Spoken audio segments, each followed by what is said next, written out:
Olá, essa aula agora vai falar sobre denominação de frações.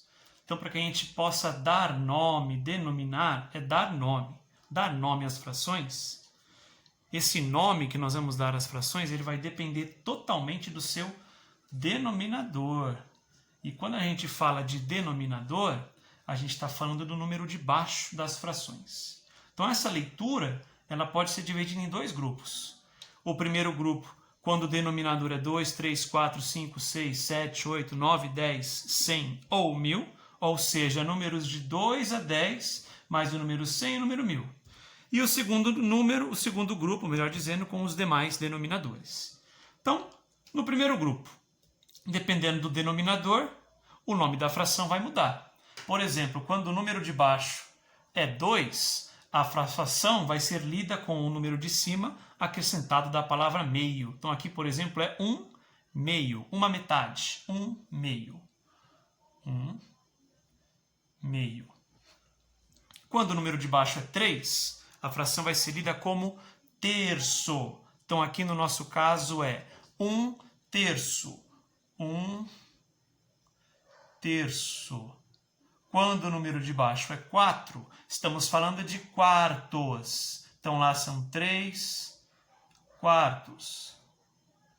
Quando o número de baixo é 5, nós estamos falando de quintos. Então no nosso caso aqui vai ser 2 quintos.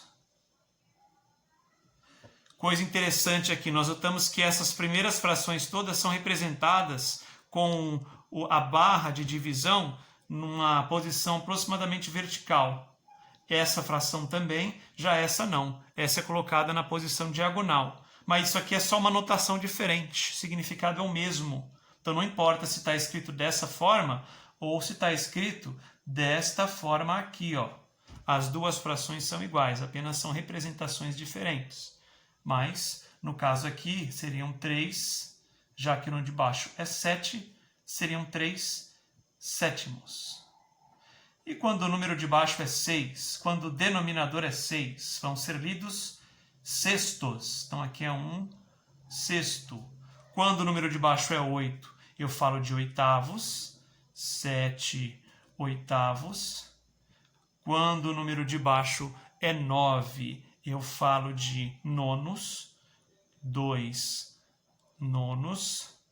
Quando o número de baixo é 10, eu falo de décimos, 7 décimos. Isso aqui é bem intuitivo, né? Quando o número de baixo é 100, por exemplo, eu vou falar de centésimos, 5 centésimos, centésimos.